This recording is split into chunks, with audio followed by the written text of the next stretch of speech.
So the other day, Ken McElroy did a video called I'm Broke, Now What? Which I thought was a very sexy title, but I want to twist it with the Three Amigos. I want it to be something that I think is actually more relevant for my audience. I want it to be I'm out of money. Now what? Because I believe broke is a mindset. I believe if you are a follower of one rental at a time, you get that. We are never broke, but maybe we don't have any money, which is a very, very different thing. Dion, welcome to the show. How you doing, buddy? I'm doing great. I think there's a really good two reasons why this is a good topic for this channel. One, I disagree with what I think most of the viewers are going to say. I'm out of money, now what? Okay. And the different perspectives are going to help. Like, you have to see that there's more than one way to do this. Matt, what do you think? I'm formulating a joke in my head. It's like, anything walks into a bar and who has the contrarian idea? Like, yeah, there's something there, but you're not quite sure. Dion, you need to change your channel name to like the Lazy Contrarian. If you can't devil's advocate your thought, don't tell it to someone else. That is hilarious. Well, you know what, Lumberjack, you and I have been doing this a while. You and I have chosen to recycle capital as a purposeful strategy many, many different times in our journey. Dion has chosen to kind of have the income snowball, so we'll get to that in a minute. But let's talk about your journey. When was the first time you were out of money? Right, for real estate investment. First 10 years I was investing. Well, that's exactly right. Yeah. You always. The answer is always. I had no Always. money. I had no money. Mike, because it was literally like, all right, if I go buy that car and I get a car payment, that's going to affect my credit, and it's also going to affect my debt to income. And so if I do that, I'm literally saying I don't want to buy a house. I don't want to buy a house this year. And that was why I drove, shit boxes for still now. But even then, but for 10 years, like, I was driving 180,000 to 250,000 mile cars and limping along. And so, the first 10 years, I was constantly out of money. It was literally every day, every dime that was saved so I could buy the next thing. And so it was I never had money. I was always broke. And then It was just, I was even more broke when I finally bought the next house. And you buy a little bit of income, but that was constant cash flow recycling and constant equity recycling, constantly. Yeah, if you were going to go back and look at my cash balances, other than the emergency account, right, Sure. which I did, which grew over time, but it was always for me separate because you just never know. Sure. I came into my game, as I wrote about in my book, One Rental at a Time, with 40 grand. We never had that again. We never had 40 grand, right? And that 40 grand was gone after 3 houses. Yep. 20 grand, 10 grand, 10 grand, gone. I was done. We were broke all the time. We were broke. Yeah, for a decade. Yeah. Broke. Just broke, like cash poor. Even though we were millionaires on paper, which again is a stat that I hate, but everybody talks about it. Can't spend we it. were probably a millionaire on paper year 8, year 7, year 8, somewhere in there.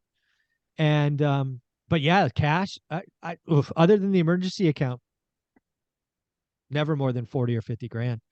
Because it was always save, buy. It's kind of like we'd always get to a number and then we'd buy the next thing.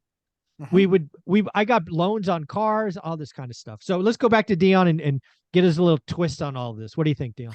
So before I present the contrarian view, which is going to be my new word of the day, it's trust in the asset that says I'm broke, now what? If you're broke, now you figure out what to do next. You both invested in stocks, right? You both had significant losses during the .com crash and everything that happened around that time period. So you didn't go, I'm out of money, let me borrow some money to buy some more stocks, right? You didn't go on margin. You didn't. Millennial Mike sent me a TikTok the other day. We did a reacting to a TikTok of a guy saying, use a credit card, take out a home equity line of credit, do all these things to buy crypto, right? And it was a good one to react to. So I'm not saying do that, but name the 10-year period in the history of our country where market-wide property values weren't higher 10 years from any point in time. And I'm challenging people, maybe find there might be a time, it's possible that it exists, None of us, I think, can just top of head think of it. There are times where, yeah, property values do go down for 2 or 3 years, but in 2008, if you went to 2013, 14, your prices are starting to go, values are starting to go above where they were. So in a 10-year period, they go up. So we use debt. So whenever we go, I'm broke, now what? There is the two options. There's probably more, but there's the two options of recycling capital, which you guys did, which was sell to 1031, home equity line of credit, cash out refinance, second mortgage, so you don't mess with the first interest rate, like all these different options. Yep. Or my version was time. I'm just going to take the cash flow. I'm not going to let it impact my lifestyle. I'm going to add the cash flow to the investing. It's going to be 2, 4, 6 years between purchases, 2 years, then 2 years, and then it starts to get slower when the income snowball kicks in. I grew a slower portfolio, a smaller portfolio, but had in my mind a more likelihood of success on a set timeline. It didn't depend on anything like switching from certainly less risk. So less risk. I don't want to say more certain, less work. Yes, less work. So I had a thought for a video that I'm going to steal from the first video that we did today, where everybody wants an easy button. Yeah. I wanted a lazy button. Ooh. The easy button doesn't exist, but the lazy button does. Yeah, I agree. I save. I live frugally for a period of time, because I'm definitely not frugal in retirement, to buy the next property with cash flow. Yeah. So there were times where I was broke. And I don't suggest doing what I'm about to talk about on your first or second deal. I didn't do this on the first deal. On the first deal, I saved until I had down payment, closing costs, immediate repairs, and reserves in cash. Yep. Right? I had like 28 grand or something. Bought a $300,000 duplex with 5% down. Right, so I had 15 down. I had enough money for everything that was required. When I purchased my fourplex, I dropped. It was $141,000 to purchase, put the roof on, do everything it took to get that place stabilized. I had $200 in my bank account. Yeah, I would tell people not to do that. You would say never do that, right? But here's the thing: we used my retirement account, which I have since emptied, as a reserve. I had $17,000 in credit cards untapped. I had a good paying job. I had cash flow from rentals. I closed on the 6th of the month. So that month, January 6th of 2020, I got that month's rent from the units without a mortgage. February, no mortgage, all the rents from those units. So by the middle of February, I had 10 grand. So 200 to 10 grand. So that's why it made sense. It doesn't make sense when you don't have cash flow. You don't have job stability. You don't have a massive retirement account that you could empty if you need to. Like, don't do that. But I was like, I'm broke. Now what? I didn't do a home equity line of credit. I didn't do a cash out refinance. I haven't sold it. I just was like, okay, so actually that's a good question. Just because, again, you talked about 401k. So when was the fourplex? Was that your third deal? So it was, I owned a single family, 3 duplexes, then fourplex. So it'd be my, 5th property. What was your equity position in everything? That was the transaction where I crossed $1 million in debt and $1 million in net worth on paper. I was like, I'm a millionaire with $200. Like, this is how this works. I'm broke. So I must be rich. If I'm broke, I must be rich. Well, that was it. Yes. At that point, I could have been like, I have 6 figures in the bank, $141,000 in the bank. It's the most money I'd ever heard of a person having in cash. And I was like, yep, I'm going to put that in an asset. Because I remember the first time my bank account had 100 grand. I remember the first time, like checking or savings or whatever, had 100 grand. That was crazy. I never seen that of the down payment check on that, because I was like, my hand was shaking when I was signing it. I was like, I'm trying to think. People lose this much, and then that's their life story. They're like, yeah, I saved a life savings and I lost it on this investment, and I'm like, I'm about to just put it in there. I can't wait for this to close. Right. But then here's what I did. I'm broke now. What? Right. I saved, and it was all the way until November, till I bought the next property. So I didn't go out and do creative financing. I didn't do seller financing. I didn't do a wrap or subject to or anything like that. I was like, I'm saving for the next property, and the two things have to line up. Yeah. I'm ready, which means I have the money. There's not a lot of weird stuff going on in my life, not a marriage, divorce, birth, death, whatever that can be happening. And I found the deal. Right. So I'm broke now. What? I continue to do what I did. You guys continue to do what you did. You recycled capital. You grew much larger portfolios. And both routes worked for what your goals were. Like, my goal was totally different. I don't know that 16 is the number of rentals I want. I might want less. Right. If I can increase the cash flow with stability. Right. Yeah. No, I think it's, So let's talk to that investor who's watching this that just did the work and got their last deal, right? All of us have been there. And whether you're down to $200 or you're down to your emergency account, you're out of money. What's kind of the advice? We'll go to Matt first. What would you tell them? You know, what would you think about? What did you do? What's kind of that advice? Um, you get yourself in the position where you can do whatever you can to strengthen that cash flow and get more guaranteed cash flow. And so, what that looks like is being aggressive from the perspective of continuing to save. Now you have more cash flow. If you just added your next property, you have more cash flow. There's going to be stressful times because I don't care how good the inspection was. I don't care how turnkey it was. You're going to have a few $1,000 worth of, crap, I got to do that. Yeah, it's just the way it goes. And so the most important thing that you can do is stay the course. That's what the people that end up the largest financially are the ones that delay the gratification as long as they can. Mike, you and I have seen this for decades with Silicon Valley, right? The founders that didn't keep on selling out a bunch of their shares and getting devalued, and basically they're putting themselves in the position when they finally went public, they had 60% of the stock or 70% of the stock, right? And it's because they said, listen, we're just going to go slow and steady. We're not trying to go way up. We're not trying to become a $10 billion company in 3 years.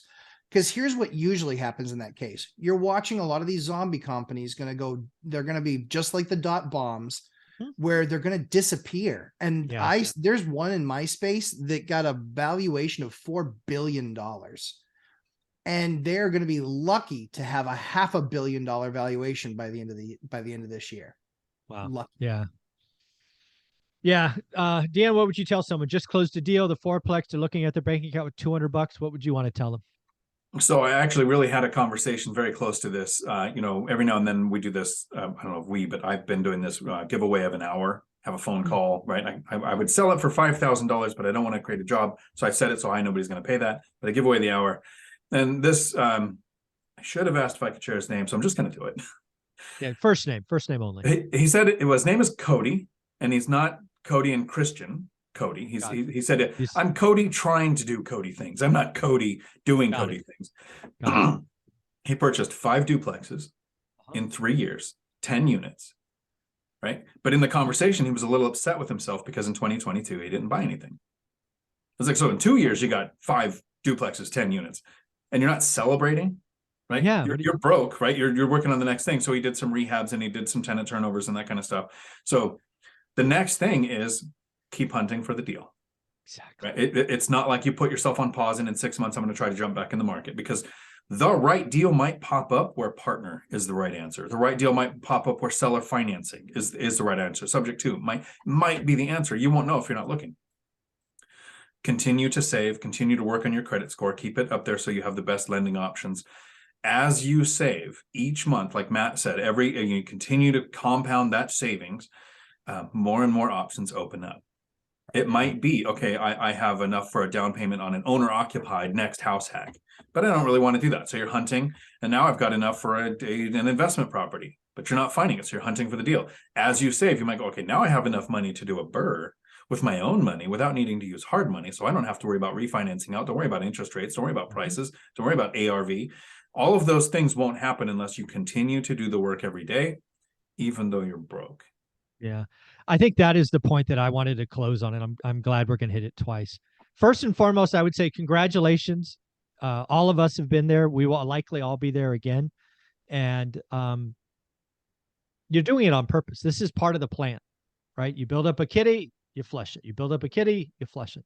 But you own assets, right? Those assets can be sold. It's not the plan, but they are there, right? So it's not like the money vanishes like crypto or whatever it is. So it is part of the plan. I really want to hammer the point, if I'm out of money, now what? Never stop looking. Never. Even if you really truly have no money and everything's tapped out, you want to stay on top of your market. You just have to. I can tell you the most creative deals I have done was when I was out of money. I bought a 14-unit portfolio when I was out of money. I bought an office building one time when I was out of money. I traded a house for the office building. He wanted a house. I wanted his office building. I had a much, again, you get creative, right? Seller financing, wrap, sub two. I mean, there's never stop looking. That's the biggest fear I have is people bust their ass. They buy their fourplex. They're down to $200. And frankly, they focus on operations and they stop the daily discipline. They feel like they're doing the right things. Oh, I'm doing tenant turnover, new leases, blah, blah, blah, blah, blah. They haven't looked at their market in 90 days. The market has changed. You've probably missed something. And the last thing I will close on is it is amazing where money can come from when you find a deal. I borrowed against my paid off cars. I borrowed against my 401k. I borrowed millions of dollars in private money without even knowing that was a thing. There's, I've JV'd, I've partnered. You just never know. So Dion, we'll go back around. Where can people find you in closing thoughts? You can find me right here on YouTube, where sometimes I talk about what to do when you're broke. Like today, I'm doing a live stream at 4 p.m. where I am talking about, is it a good time to take out a home equity line of credit? Dion Talk Financial Freedom. Awesome. And Matt? Love it. Yeah, you got to do the work daily, keep on grinding. And again, you'll just keep on adding to the bucket of cash to them buy the next deal. And that's what we're going to talk about in the session that we're going to do, the Three Amigos for my channel. We're going to talk about that a little bit. So it will dovetail nicely into what Dion wanted to talk about and what we're talking about. But Lumberjack Landlord on Instagram and YouTube. And we've got a lot of project updates because I was gone for 2 weeks and thank God everybody was still working. There you go. Thanks, buddy.